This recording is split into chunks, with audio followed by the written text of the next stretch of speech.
আজকে আইলাম একটা আমের রেসিপি লইয়া। আপনারা আমার ভিডিও ভালো লাগলে লাইক করবা আর ফলো করবা। প্রথমে আম ওটাইন্তরে ভালো করে ধুইছি, তারপরে আম একটারে 4 টুকরা করিয়া কাটিয়া লবণ হলদি গুঁড়া দিয়া মিশাইয়া আম ওটাইন্তরে ভালো করে আদ দি আর মাখাইয়া তারপরে রৌদ শুকানি দিলাম। একদিন রৌদ শুকাই গেছে। শুকানোর পরে আমি খুব বেশি করিয়া রসুন জুত করছি, আর এই রসুন খুব বেশি দিছি। আমি আচারও রসুন যদি বেশি হয় তাইলে আমার আচার খাইতে খুব বেশি ভালো লাগে। আমি রসুন বহুত বেশি দেই আর এই জেস্তা আচার দিতে। তারপরে আমি রসুন বেশ করি আর গ্রাইন্ডার অগুন্তরে ভালো করে মিক্সার করছি। আর এদিকে কয়েকটা কাঁচামরিচ লইছি আর লইয়া অগুন্তরে ভালো করে পরিষ্কার করছি। তারপরে গোটা জিরা, গোটা বাখর, গোটা গোলমরিচ অত্যন্তরে লইয়া আর বাজিছি ভালো করিয়া। আর একটু ব্রাউন কালার হইতো, ব্রাউন কালার হওয়ার পরে আর আমি এগুন্তরে বাজিয়ার পরে আমার হাজব্যান্ডেরও দিলাইছি। তাই না কইছেন তাই কুটিয়া দিতে পারবা।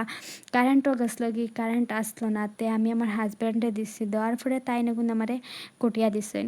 আর এদিকে আমি একটা কড়াই পাইছি, কড়াই তেল খুব বেশি দিচ্ছি। আর আচার যতটুকু তুমি আচার থেকে বেশি তেল হইতে লাগবার এই জিনিস বুঝিয়া, তো আমি তেল খুব বেশি দিচ্ছি আর বেশ করিয়া তেল ডালে তেল গুন্তরে গরম করছি। তারপরে আমার ওই যে রসুন পিষে আসলো ওই রসুন গুন্তরে বালা করে বাজি করছি। 5 মিনিটের লাখান রসুন গুন্তরে বালা করে বাজি করে তারপরে ব্রাউন কালার হওয়ার পরে আমি কাঁচামরিচ যেন কাটিয়ে রাখলাম ও কাঁচামরিচ সব দিছি।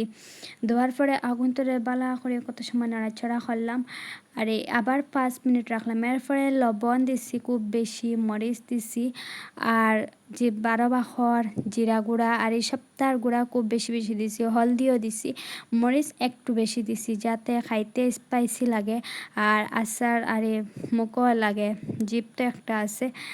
এরপরে আবার আমি ফ্রাই প্যান বয়াইয়া একটাত আমি পাঁচফোড়ন লইছি, বলি গেছিলাম 5টে বাজিতেও, এখন বাজি আর পাঁচফোড়ন লইয়া পাঁচফোড়নটে বাজিয়া আবার আমি আমার হাজব্যান্ডে কইছি, তাইন কইছেন তাইন কুটিয়া দিবা, তাইন কুটিয়া দিতরা, কুটনিত কুটিয়া খাইতে ভাল লাগে। তারপরে আমি রসুন আর কাঁচামরিচ বাজার উপরে গোটা জিরা বা গোটা বাখর আর এই গোটা গোলমরিচ আর গোটা পাঁচফোড়ন আর সব যে বাজা আসলো বাজিয়ে আমি আর কুটিয়া রাখলাম ও সব আমি দিছি। দেওয়ার পরে আরও 5 মিনিট আমি লাড়িলাম আর খুব বেশি চামচ দিয়ে গুন্তরে গুটাইতে যাতে আগুন একটু বাজা হয়।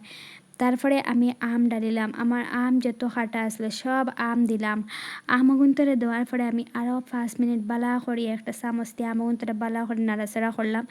এই 5 মিনিট নাড়াচাড়া করার কারণ হইল যাতে আমও বালা করিয়া মশলা হামায় আর আম খাইতে বালা লাগে, জিভে টেস্ট লাগে। আম আচার এটাই আমি আমার স্টাইলে বানাইছি, বা আমি অন্য খাওয়ার দেখা দেখি যে আম আচার বানাইতাম, ইলাম বানাইছি না। আমি আমার নিজের ইচ্ছারে ওলা বাদে হলা তথা ফুরাইয়ে আমি আমার আচার এগুন বানাইছি। পয়লা আচার একটাই বানাইতে আমার খুব বেশি আর ডর লাগছিল যে আমার এগুন ভালো হইব নি না মজা হইব। যাই হোক দেখতেও সুন্দর হয়েছে আমি এগুন আর একটু মুখ দিয়ে টেস্ট করলাম, খুব বেশি টেস্টি হয়েছে। তারপরের দিন আমি ওটাই নাম রোদিত দিছি, রোদিত একদিন শুকাইছে।